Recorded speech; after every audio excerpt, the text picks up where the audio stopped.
आप सभी का हमारे YouTube चैनल सिविलियंस में स्वागत है। पिछली क्लासों में हम लोगों ने भारतीय इतिहास के मुख्य स्रोतों जैसे कि पुरातात्विक स्रोत, साहित्यिक स्रोत और विदेशी यात्रियों के विवरण इत्यादि के बारे में पढ़ा। आज की जो क्लास है वो प्रागैतिहासिक काल की क्लास है। तो आज सबसे पहले हम लोग देखते हैं कि स्रोत के आधार पर भारतीय इतिहास को मुख्यतः 3 भागों में बांटा गया है। पहला है प्रागैतिहासिक काल, दूसरा आद्य ऐतिहासिक काल और जो तीसरा है वो हमारा ऐतिहासिक काल है। प्रागैतिहासिक काल की अवधि वो अवधि थी जिस समय मनुष्य सभ्य नहीं था, मतलब कि उस समय के लोगों को ना तो पढ़ना आता था और ना ही किसी लिपि का ज्ञान था, जिस कारण से उस काल की हमें कोई लिखित साक्ष्य नहीं मिलती है। इस काल की जानकारी हमें पुरातात्विक स्रोतों से ही मिलती है। तो यह काल प्रागैतिहासिक काल कहलाता है। और इस काल के जो एग्जाम्पल है वो पाषाण काल है। आद्य ऐतिहासिक काल में क्या है कि उस समय की काल अवधि की हमें लिखित साक्ष्य तो मिले हैं, परंतु जो लिखित साक्ष्य है उसकी लिपि अभी तक पढ़ी नहीं जा सकी है। और यह इसका एग्जाम्पल सिंधु घाटी सभ्यता है, उसकी जानकारी हमें लिखित तौर पे अभी तक प्राप्त नहीं हुई है। और ऐतिहासिक काल में क्या है कि यहाँ जो लिखित साक्ष्य हमें प्राप्त हुए हैं उसे पढ़ने में हमें सफलता भी मिली है। और इसकी जो काल अवधि है वह 600 ईस्वी पूर्व के बाद की अवधि को मानी जाती है। तो प्रागैतिहासिक काल को हम लोग पाषाण युग भी कहते हैं। पाषाण युग से हमारा तात्पर्य है कि उस समय जब मनुष्य थे तो वे मनुष्य पत्थर के औजार और हथियारों का प्रयोग करते थे, जिसके कारण ही उसका नाम पाषाण युग पड़ा। और भारतीय पाषाणकालीन संस्कृति को यहाँ के विद्वानों ने फिर पूर्णतः 3 भागों में विभाजित किया: पूरा पाषाण काल, मध्य पाषाण काल और नव पाषाण काल। और जो पूरा पाषाण काल की जो संस्कृति है उसे प्लीस्टोसीन युग में हुआ था। और उस युग में क्या था कि पूरी धरती बर्फ से ढकी हुई थी। अब पूरा पाषाण काल को पुनः मानव के द्वारा उपयोग किए जाने वाले औजारों के आधार पर तथा जलवायु परिवर्तन के आधार पर इसे 3 अवस्थाओं में बांटा गया, जो कि निम्न पाषाण काल है, मध्य पाषाण काल और निम्न पूरा पाषाण काल, मध्य पूरा पाषाण काल और उच्च पूरा पाषाण काल। निम्न पूरा पाषाण काल की अवधि 5 लाख से 5000 ईस्वी पूर्व तक की है। मध्य पूरा पाषाण काल की अवधि 50,000 ईस्वी पूर्व से 40,000 ईस्वी पूर्व तक की है। और उच्च पूरा पाषाण काल की अवधि 40,000 से 10,000 ईस्वी पूर्व तक की है। तो प्रागैतिहासिक काल में सबसे पहले क्या आता है? पूरा पाषाण काल। अब पूरा पाषाण काल की जो हमें संस्कृति के अवशेष मिले हैं वे हमें सोहन नदी घाटी, जो कि सिंधु की एक सहायक नदी है, बेलन नदी घाटी और नर्मदा नदी घाटी तथा भोपाल मध्य प्रदेश के पास भीमबेटका नामक एक गुफा है जहाँ पे हमें जहाँ पे हमें चित्रों की प्राप्ति हुई है। तो यहाँ से ये क्वेश्चन इम्पोर्टेंट है कि पूरा पाषाण काल के चित्र हमें कहाँ देखने को मिलते हैं? तो भीमबेटका नामक स्थान पर हमें देखने को मिलती है। और हम लोगों ने अभी देखा कि पूरा पाषाण काल को 3 भागों में बांटा गया। तो उसमें सबसे पहले हम लोग निम्न पूरा पाषाण काल को देखते हैं। चूँकि यहाँ पे सबसे पहले जो इनका बंटवारा का कारण ही है मनुष्यों के द्वारा किए गए औजारों के आधार पर इनका बंटवारा हुआ है। तो देखते हैं कि निम्न पूरा पाषाण में किस तरह के औजार हमें मिले हैं। तो इसके जो उपकरण हैं हमें सर्वप्रथम सोहन नदी, जो सिंधु नदी की सहायक नदी है, घाटी से प्राप्त हुई है। और इसी कारण इसे सोहन नदी किनारे प्राप्त होने के कारण इसे सोहन संस्कृति भी कहा जाता है। और इस काल में जो औजार हमें प्राप्त हुए हैं वे पेबुल है, चॉपर है और चॉपिंग है। पेबुल क्या है कि वे एक ऐसे उपकरण हैं जो पानी, मतलब पत्थर ही है, और पानी के बहाव के कारण ये प्लेन हो गए हैं, घिस के चारों तरफ से सपाट हो जाते हैं। और चॉपर जो बनाया गया वो पेबुल से ही बनाया गया है। चॉपर को बनाने के लिए पेबुल को इधर से काट दिया जाता है तो वो पेबुल बन जाता है। और नेक्स्ट है जो चॉपिंग है। चॉपिंग में क्या होता है कि पेबुल को ही दोनों तरफ से इस तरह करके छील के नुकीला बना दिया जाता है।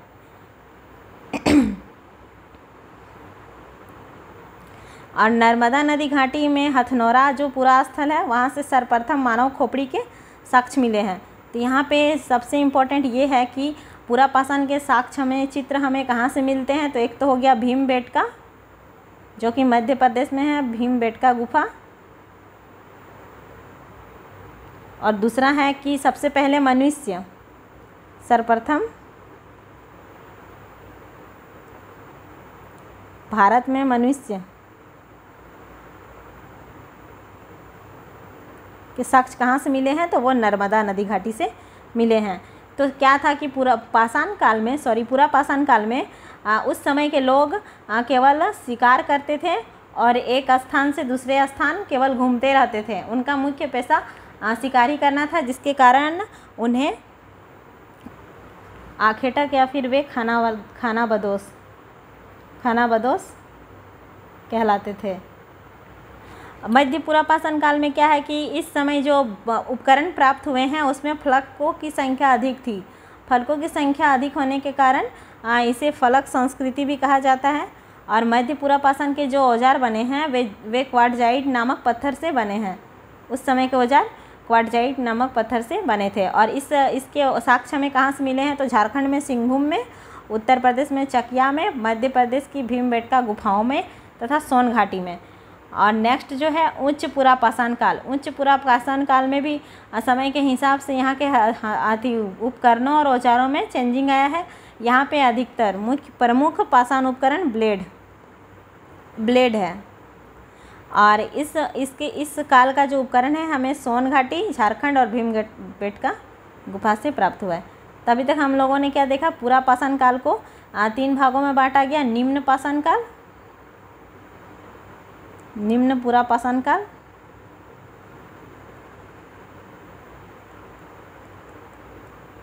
मध्य और उच्च। तीनों को बांटने के पीछे कारण है यहाँ पाए जाने वाले उपकरण।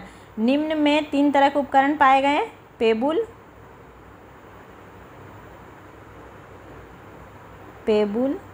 चॉपर और चॉपिंग।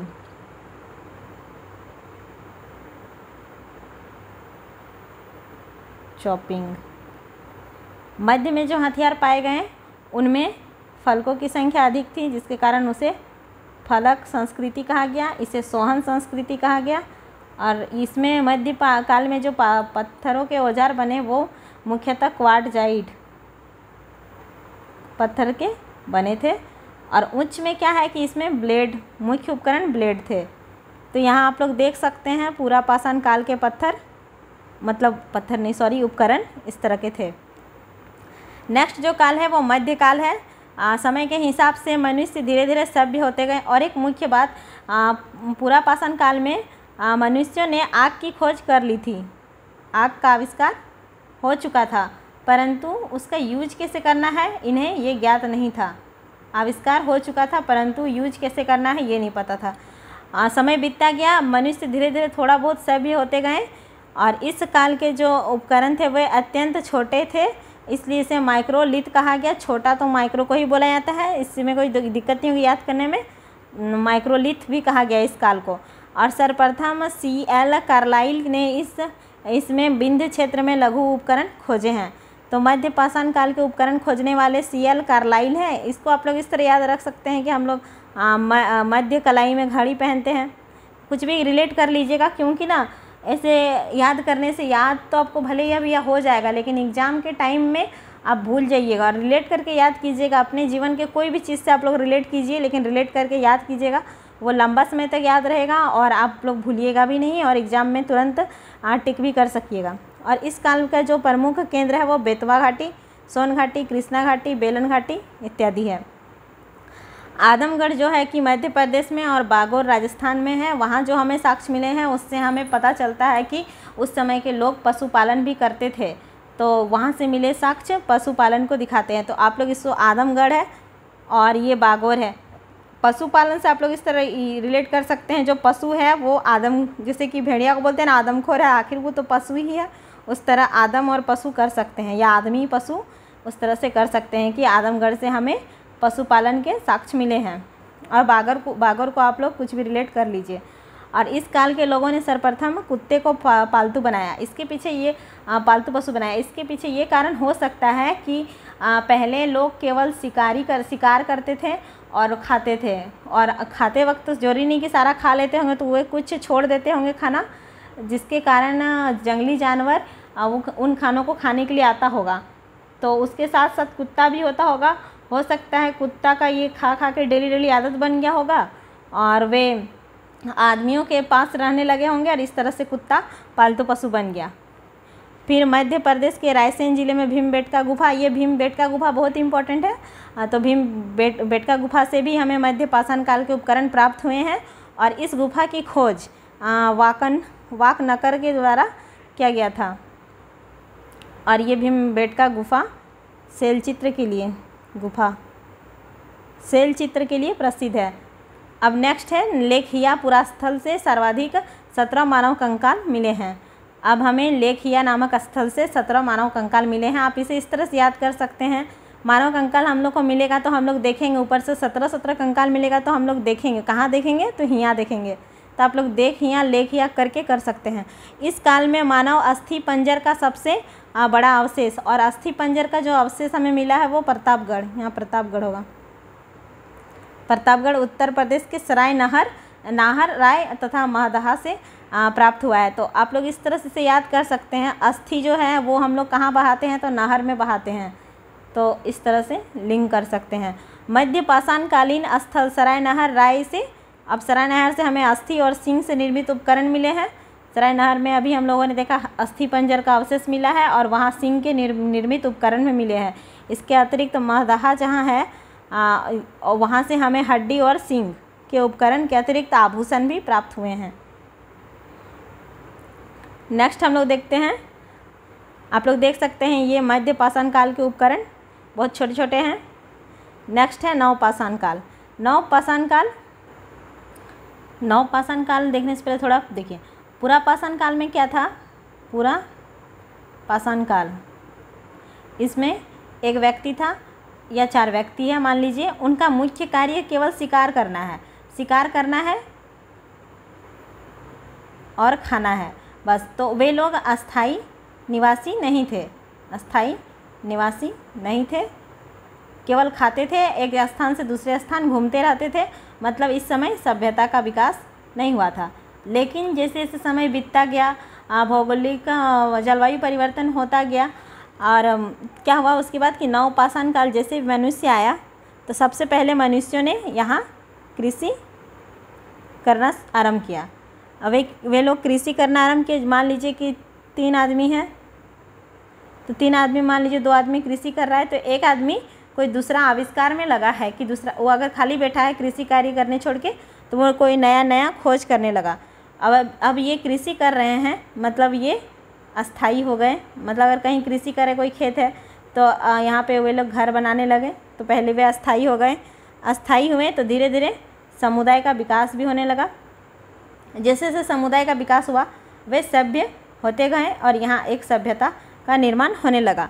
मतलब नवपाषाण काल में व्यक्ति कृषि कार्य करने लगा, उसके बाद वे धीरे धीरे अस्थाई होने लगा। अस्थाई होने के साथ साथ समुदाय का विकास होने लगा और वे धीरे धीरे सभ्य होते गए और कृषि कार्य कर ही रहे थे। तो इसमें यहाँ पे पहिए का भी आविष्कार हो गया। अब वे मान लीजिए कृषि कार्य करेंगे तो इन्हें औजार की तो आवश्यकता होगी। तो औजार में इन्होंने जो सबसे पहला धातु का प्रयोग किया था वो तांबा धातु का प्रयोग किया था और उसकी क्या बनाई थी तो कुल्हाड़ी। और वे चूँकि वे कृषि कार्य करना आरंभ कर दिए थे तो इन्होंने जो पहला फसल उपजाया था अब वो क्या था, वो था गेहूँ और जौ था। तो यहाँ इम्पोर्टेंट क्वेश्चन ये रहता है कि मनुष्य के द्वारा सबसे पहली प्रथम यूज की गई धातु कौन सी है, तो वो तांबा थी। और दूसरा है कि वे कृषि के लिए मतलब कि सबसे पहले कौन सी फसल उपजाई थी, तो गेहूँ और जौ है। और पहिए की खोज किस काल में हुई है, तो वो भी नवपाषाण काल में हुई है। और जो गेहूँ और जौ के साक्ष्य मिले हैं वो हमें मेहरगढ़ से मिले हैं। तो भारतीय उपमहाद्वीप में प्राचीनतम नवपाषाणिक बस्ती मेहरगढ़, जो कि पाकिस्तान के बलूचिस्तान प्रांत में है और जिसकी तिथि 7000 ईस्वी पूर्व मानी जाती है। इसका जो काल है वो 7000 ईस्वी पूर्व से लेकर 2500 ईस्वी पूर्व तक की मानी जाती है। मतलब पूरा पाषाण काल की अवधि जो है वो है 5 लाख से 10,000 ईस्वी पूर्व तक की। मध्य पाषाण काल की जो अवधि है ये अवधि है 9,000 से 4,000 ईस्वी पूर्व तक की। और नव पाषाण काल की अवधि 7,000 ईस्वी से 25,000 ईस्वी पूर्व।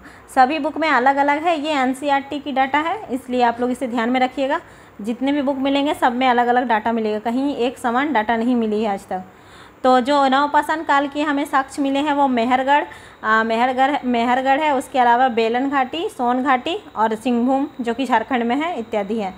नव पाषाण कालीन स्थल में बुर्जहोम, गुपकराल से अनेक गर्तावास, मृदभांड एवं हड्डी के औजार प्राप्त हुए।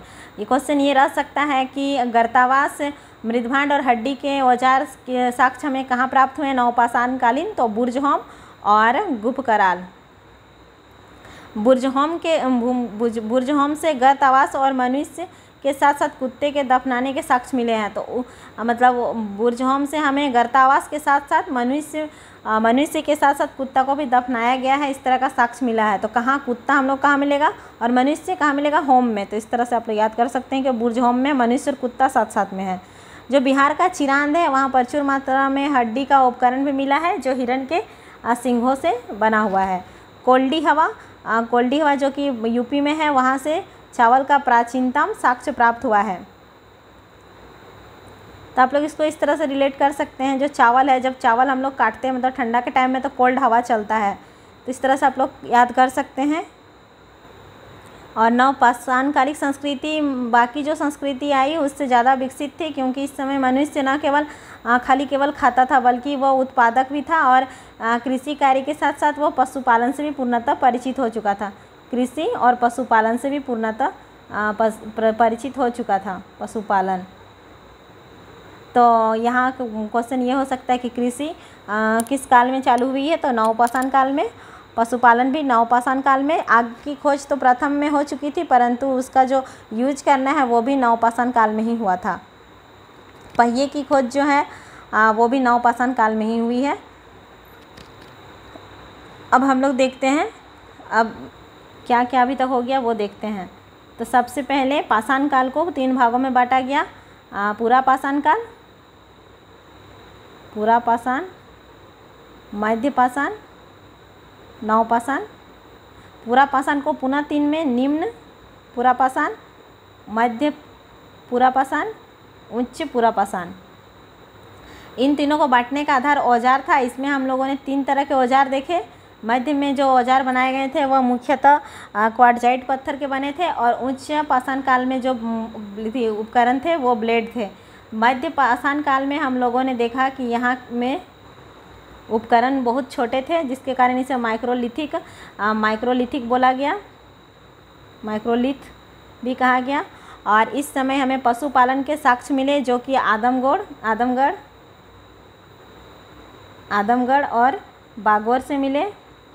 इसके साथ ही हम लोगों ने ये भी देखा कि यहाँ कुत्ते को पालतू पशु बनाया जा चुका था। इसके साथ ही हम लोगों ने ये भी देखा कि जो कि लेखिया है,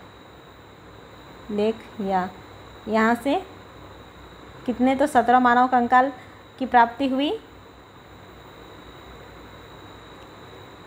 और अस्थि पंजर जो थे वे हमें सबसे पहले सराय नहर और मदहा से दहा अस्थि पंजर का जानकारी हमें प्राप्त हुई। और इसके साथ ही हम लोगों ने ये भी देखा कि भीमबेटका गुफा में हमें कई चित्र की भी प्राप्ति होने के साथ साथ उपकरणों की भी प्राप्ति हुई। और नवपाषाण काल में हम लोगों ने देखा कि यहाँ पे कृषि स्टार्ट हो चुकी थी, लोग अस्थायी निवासी बन चुके थे। इसके साथ ही उन्होंने जो पहला कृषि की वो गेहूँ और जौ की थी। और यहाँ पे उपकरण भी बनाए, धातु का भी प्रयोग हो चुका था, जैसे कि इसमें सबसे पहला यूज होने वाला धातु तांबा था और उसकी कुल्हाड़ी बनाई थी सबसे पहले। इसके साथ ही यहाँ सभ्यता, समुदाय के साथ साथ सभ्यता का भी विकास हो गया। पहिए का भी आविष्कार हो चुका था। इत्यादि के बारे में हम लोगों ने देखा। नेक्स्ट हम लोग देखते हैं आद्य ऐतिहासिक काल।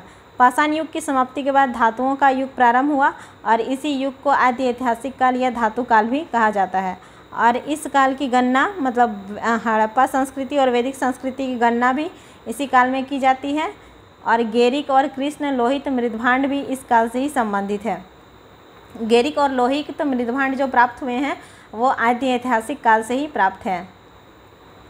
अब नेक्स्ट हम लोग देखते हैं ताम्रपाषाण कालीन संस्कृतियाँ। इस काल में मनुष्य पत्थर एवं तांबे के उपकरण औजार प्रयोग करने लगा था, इसी कारण इस काल को ताम्रपाषाण कालिक कहते हैं। तो इसे कैल्कोलिथिक इंग्लिश से कहते हैं। मतलब पूछ सकता है कैल्कोलिथिक किस काल को कहा जाता है, तो ताम्रपाषाण काल को कहा जाता है। और इसकी जो अवधि है वो 5000 ईस्वी पूर्व की है। और इस समय मनुष्य ने सर्वप्रथम जो धातु का प्रयोग किया था वो तांबा था। ताम्रपाषाण कालीन की जो संस्कृति थी वो कृषक ग्रामीण संस्कृतियाँ थी। नेक्स्ट जो संस्कृति आती है वो है कांस्य युग। कांस्य युग की अवधि 2500 ईस्वी पूर्व से 28 ईस्वी पूर्व की मानी जाती है। और कांसा जो है वो तांबा और टीन का मिश्र धातु है। तांबा प्लस टीन का मिश्र धातु है। तांबा की खोज हो चुकी थी और उसमें टीन मिलाकर कांसा की मूर्तियाँ बनाई जाने कांसा का मतलब उपकरण बनाए जाने लगा था। मध्य वर्ग के लोग सबसे पहले कांसा के हथियार औजार बनाने लगे थे। भारत में सिंधु घाटी सभ्यता के निवासियों ने सबसे पहले कांसे के बर्तनों का निर्माण आरंभ किया था। तो भारत में सबसे पहले सिंधु घाटी सभ्यता के लोगों के द्वारा ही कांसे का प्रयोग किया गया था। नेक्स्ट जो युग आता है वो लोह युग है। और ये उस अवस्था से जब मनुष्य को लोहे की जानकारी हो चुकी थी। 800 ईस्वी पूर्व के पश्चात भारत में लोहे से बने धातुओं और औजारों का मतलब अवशेष की प्राप्ति होती है। और यह अवस्था ऋग्वैदिक काल के पश्चात उत्तर भारत में दृष्टिगत होती है। ऋग्वैदिक काल की अवस्था 1500 से 600 ईस्वी तक की है। तो 1800 ईस्वी पूर्व के पश्चात भारत में लौह धातु से बनी औजारों तथा बर्तन के अवशेष भी हमें प्राप्त होते हैं। और दक्षिण भारत में महापाषाणिक संस्कृति लोह युगीन अवस्था को दर्शाती है, जहां नवपाषाण कालीन अवस्था में लोगों ने लोह युग में प्रवेश किया था। दक्षिण भारत में एक महापाषाणिक संस्कृति है जो लोह युगीन अवस्था को दर्शाती है। तो हम लोग थोड़ा महापाषाणिक संस्कृति को भी देख लेते हैं। मतलब दक्षिण भारत में जब नवपाषाण युग समाप्ति हुई तब उसके बाद जो संस्कृति का उदय हुआ उसे ही महापाषाण काल कहा जाता है। और यहाँ पे क्या था कि पत्थरों के जो बनते थे कब्र उसे ही महापाषाण कहा जाता है।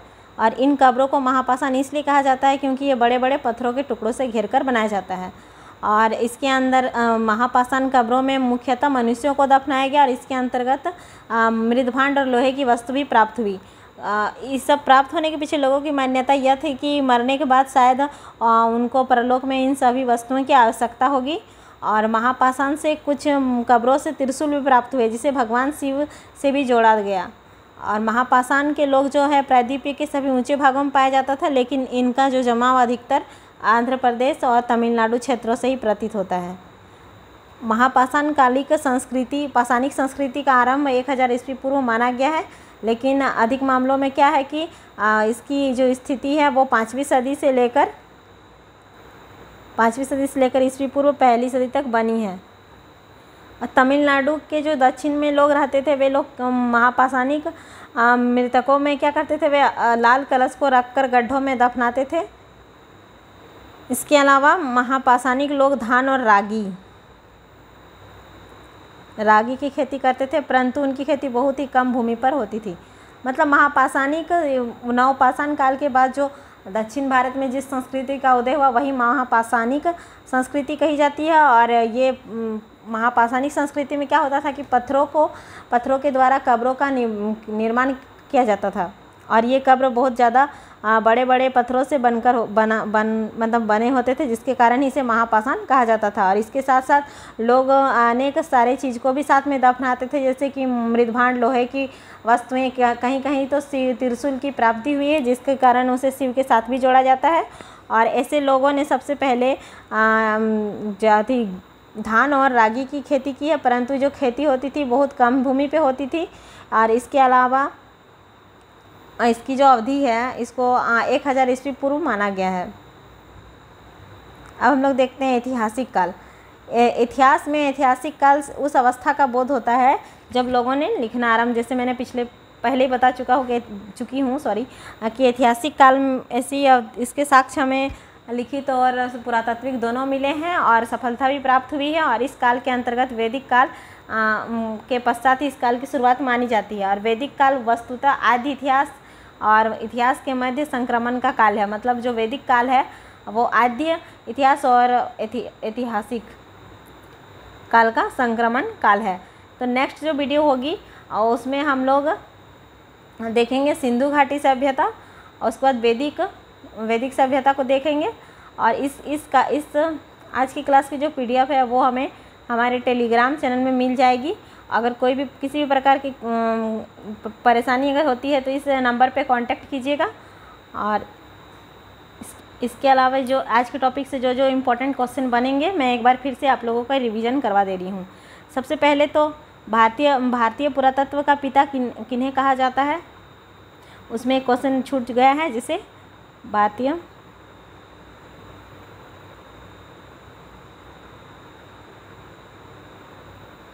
पुरातत्व के पिता वो अलेक्जेंडर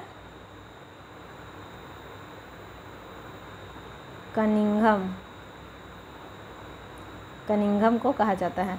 दूसरा क्वेश्चन ये है कि मानव द्वारा सबसे पहला जानवर जिसे पालतू बनाया गया, पहला पालतू पशु, तो वो कुत्ता है। उसके बाद है कि तीसरा क्वेश्चन ये हो सकता है कि माइक्रोलिथ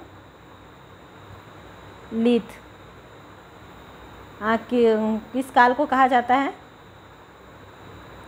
तो वो क्या था, मध्यकाल। चूँकि यहाँ पे पत्थर के उपकरण जो थे वो बहुत छोटे छोटे थे इसलिए इसे माइक्रोलिथ भी कहा जाता है। चौथा क्वेश्चन ये है कि पहली बार चावल का साक्ष्य कहाँ मिला, चावल का साक्ष्य। तो मैंने बताया कि चावल जब हम लोग काटते हैं धान तो वो ठंडा का सीजन रहता है, इसलिए कोल्डी हवा से। उसके बाद नेक्स्ट जो है पहला धातु, सबसे पहला धातु क्या है, तो वो तांबा है। सबसे पहले जो कृषि के साक्ष्य हमें कहाँ मिले, तो वो नवपाषाण काल था। और कृषि के साक्ष्य स्थान क्या था, तो वो पाकिस्तान का मेहरगढ़। यहाँ पे कौन चीज़ का खेती, तो गेहूँ प्लस जौ का। इसके साथ ही हम लोगों ने देखा कि आग का आविष्कार कब हुआ, किस काल में। आविष्कार ये पूरा पाषाण काल में हो चुका था।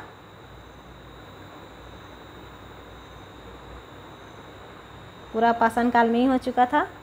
आठवां क्वेश्चन जो है वो है कि भीमबेटका की गुफाओं में हमें क्या मिला है, तो हमें मिला है शैल चित्र और उपकरण की भी प्राप्ति हुई है।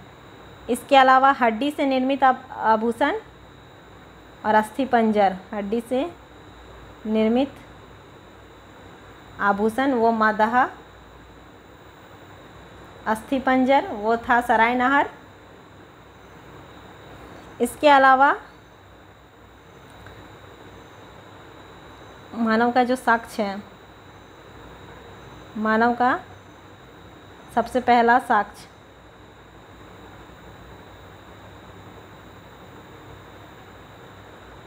वो हमें कहाँ से मिला, तो नर्मदा घाटी से।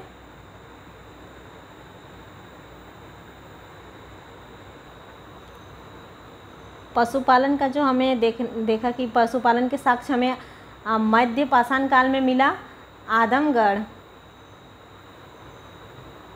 आदमगढ़ और बागोर से। लेकिन मुख्य रूप से पशुपालन की शुरुआत नवपाषाण काल में हुई थी।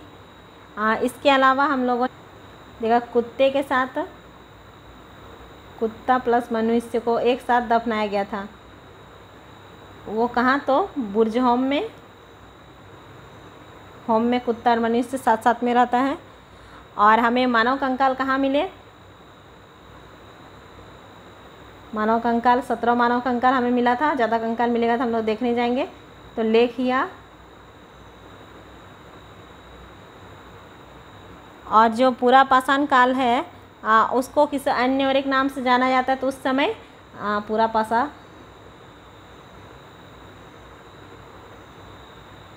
काल, ये जो काल था उस समय मनुष्य केवल शिकार पर निर्भर था, इसीलिए इसे आखेट युग, आखेट मतलब शिकारी, आखेट युग भी कहा जाता है।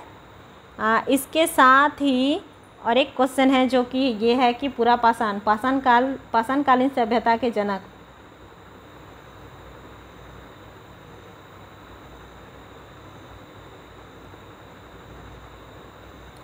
जो है वो कौन थे, तो रॉबर्ट ब्रूसफुट।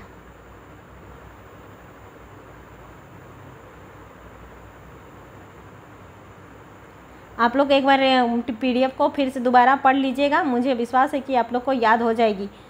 और जितने इम्पोर्टेंट चीज़ हैं मैं धीरे धीरे करके बताती जाऊंगी बाद में। आज के लिए थैंक यू, मिलते हैं नेक्स्ट वीडियो में जो कि हमारा रहेगा सिंधु घाटी सभ्यता।